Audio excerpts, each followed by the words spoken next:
हमारी पृथ्वी पर कभी कभी इतनी रहस्यमय और विचित्र घटनाएं और संयोग घटते हैं कि उन पर विश्वास करना मुश्किल हो जाता है। कुछ प्राकृतिक घटनाएं जितनी सुंदर होती हैं, कुछ उतनी ही डरावनी और जानलेवा।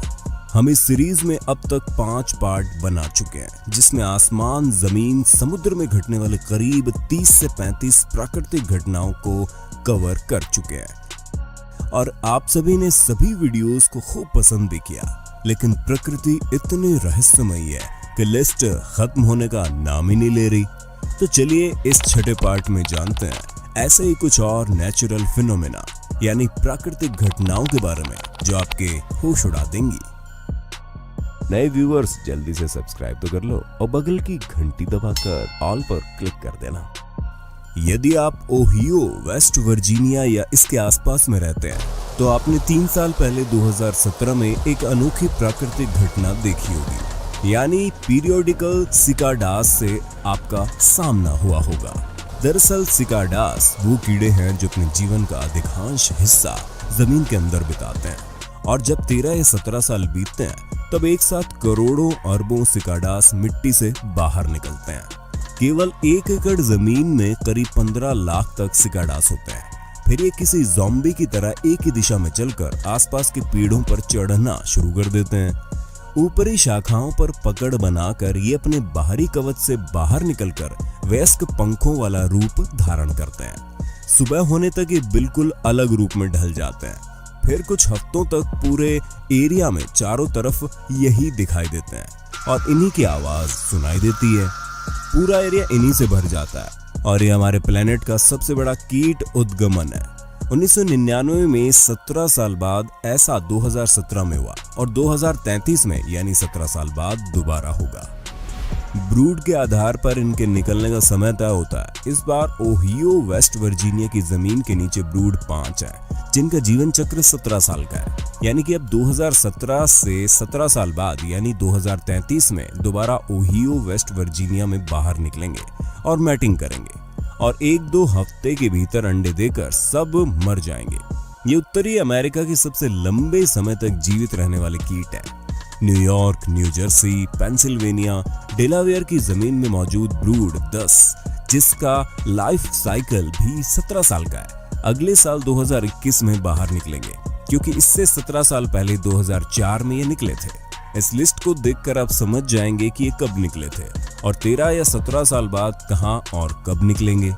अगर आज से पहले इस बारे में आप नहीं जानते थे तो अब लाइक कर दीजिए और ऐसे ही ज्ञानवर्धक वीडियोस के लिए सब्सक्राइब भी कर दीजिए। बोलीविया में सालर डी ड्यूनी नाम का दुनिया का सबसे बड़ा नमक का मैदान है। ये समुद्र तल से 3656 मीटर ऊंचाई पर एंडीज पठार के 10,500 वर्ग किलोमीटर में फैला है। साथ ही ये बोलीविया का सबसे लोकप्रिय पर्यटन केंद्र है।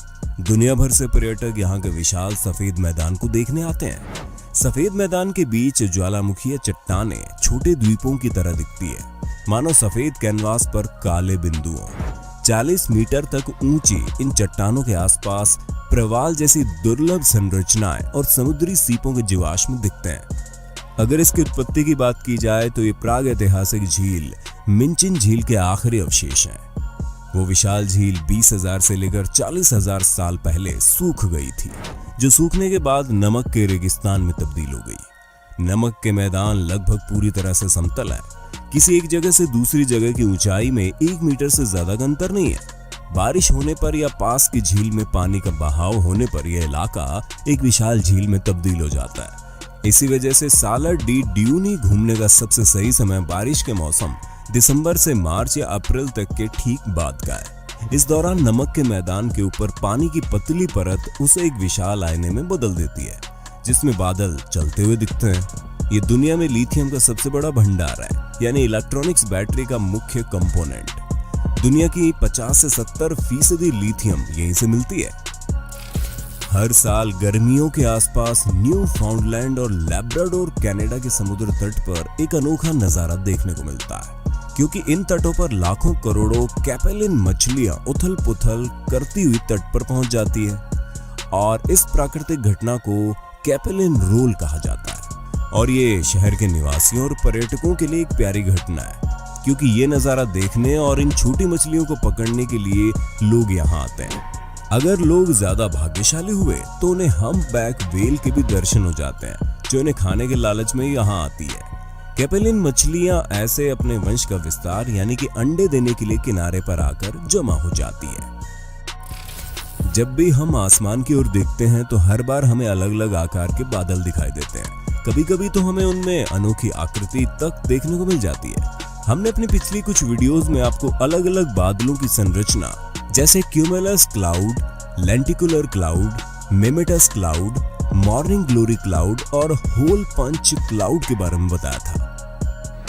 इसमें अब आप अपेक्षाकृत एक ऐसी असामान्य मौसम संबंधी घटना देखेंगे जिसमें बादल एक घोड़े की नाल के आकार या उल्टे अक्षर यू के आकार का बन जाता है, जिसे हॉर्स शू क्लाउड भी कहते हैं।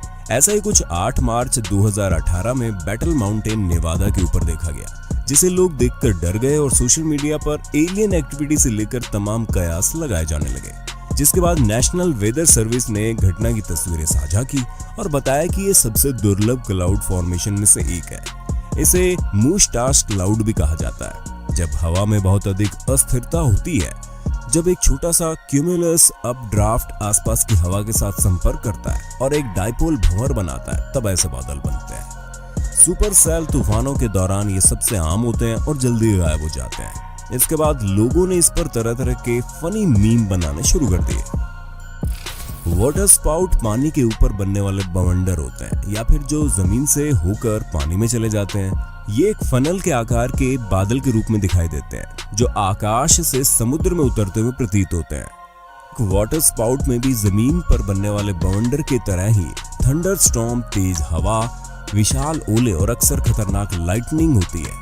यानी कुल मिलाकर पानी में मौजूद शिप्स और बोट्स के लिए साक्षात मौत।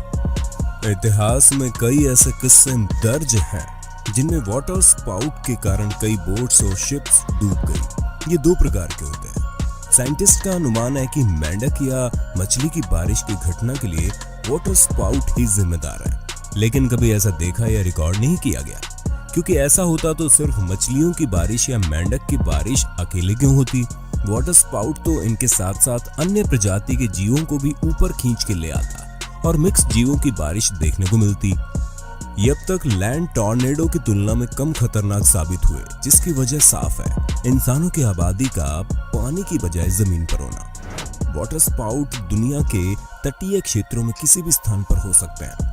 वैज्ञानिक विवरण के अनुसार कोई ऐसा विशेष स्थान नहीं है जहां इनके होने की अधिक संभावना है। कई बार एक से ज्यादा वाटर स्पाउट एक ही समय पर देखे गए। रूस के शहर सोची में ब्लैक सी के ऊपर लगभग 12 वाटर स्पाउट एक साथ देखे गए। विज्ञान आज भले ही कितनी भी तरक्की कर चुका है, लेकिन धरती पर आज भी ऐसी बहुत सी जगहें हैं जहां का रहस्य सुलझाने में वैज्ञानिक भी नाकाम रहे। ऐसे एक जगह दक्षिणी अमेरिकी देश वेनेजुएला में भी है, जहां एक झील के ऊपर हर वक्त बिजली कड़कती रहती है, लेकिन इसका रहस्य आज तक कोई भी जान नहीं पाया। दुनिया को हैरान कर देने वाले इस रहस्य को बीकन ऑफ मैराकाइबो कहा जाता है। इसके और भी कई नाम हैं, जैसे कि Catatumbo lightning, everlasting storm, dramatic roll of thunder. BBC की रिपोर्ट के मुताबिक वेनेजुएला में कैटाटुम्बो नदी जिस जगह पर मैराकाइबो झील में मिलती है, वहां साल में 160 दिन की तूफानी रातों में यहाँ रात भर बिजली चमकती रहती है।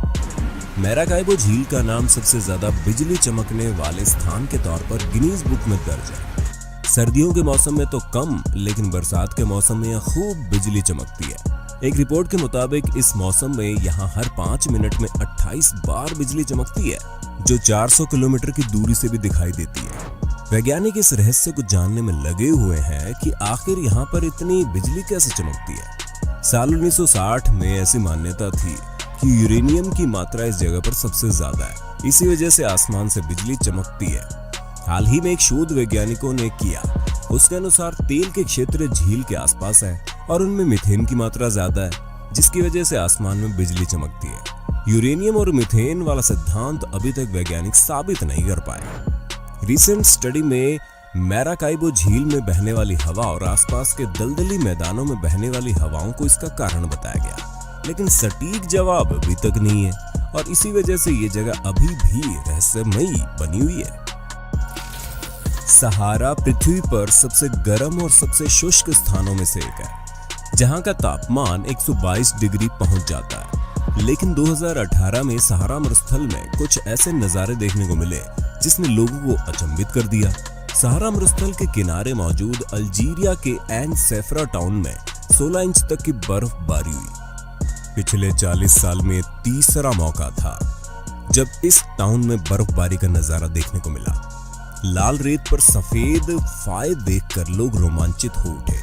बताया जाता है कि इस टाउन में 1 से 2 इंच की बर्फबारी हुई थी, जबकि टाउन के बाहर 16 इंच तक बर्फबारी रिकॉर्ड की गई। सहारा में बर्फबारी बहुत कम देखने को मिलती है। यहाँ पर गर्मी के समय तापमान अक्सर 38 से 40 डिग्री सेल्सियस के आसपास रिकॉर्ड किया जाता है। सबसे पहले the gateway to the desert नाम से मशहूर अल्जीरिया के एन सेफरा में 18 फरवरी 1979 को बर्फबारी हुई थी। फिर साल 2016 में ऐसा हुआ। मौसम विभाग के मुताबिक सहारा में आए इस बदलाव का सबसे बड़ा कारण यूरोप में हाई प्रेशर के कारण दक्षिणी और उत्तरी अफ्रीका में बर्फीली हवाओं को चलना था। दिसंबर से फरवरी के बीच न्यूयॉर्क के लेचवर्थ स्टेट पार्क में तापमान फ्रीजिंग पॉइंट से नीचे रहता है, जिस वजह से इसकी सुंदरता और बढ़ जाती है और उसे पूर्व का ग्रैंड कैनियन भी कहा जाता है। इन महीनों के दौरान पार्क के ग्लैन आयरिस इनके मैदान में एक अजीब दृश्य दिखाई देता है। यहाँ मौजूद एक प्राकृतिक फाउंटेन से पानी का फव्वारा हवा में ऊपर निकलता है और धीरे धीरे जमना शुरू कर देता है, जिसमें एक बर्फ का ज्वालामुखी यानी कि आइस वॉल्केनो बन जाता है, जो सर्दियों में बड़ा और बड़ा होता जाता है। विशेष रूप से ठंड के वर्षों के दौरान ये 50 फीट तक बढ़ जाता है। इसे देखने लोग दूर दूर से आते हैं। उम्मीद है प्राकृतिक घटनाओं की सीरीज में हमारी